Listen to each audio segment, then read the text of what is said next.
शहरातून जाणाऱ्या महामार्गांवर मोठमोठ्या जाहिरातींचे होर्डिंग्ज उभारण्यात आले आहेत।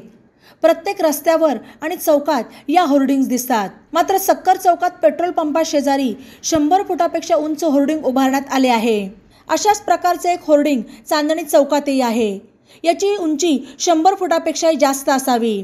वादळी पावसात या होर्डिंग्ज जीवघेण्या ठरू शकतात, तर याबाबत तातडीने कारवाई करावी, अन्यथा PIL आणि FIR दाखल करण्याचा इशारा दीपक सुतार यांनी दिला।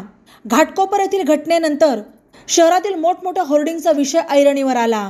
मुंबईसारखीच घटना नगरमध्ये होऊ नये यासाठी योग्य वेळी योग्य काळजी घेणे गरजेचे आहे।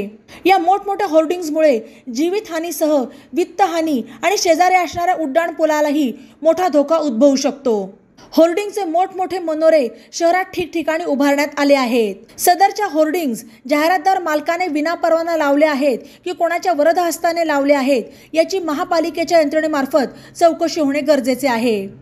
या गंभीर परिस्थितीची आयुक्तांनी दखल घेऊन योग्य ती कारवाई करावी, अशी मागणीही सुतार यांनी केली।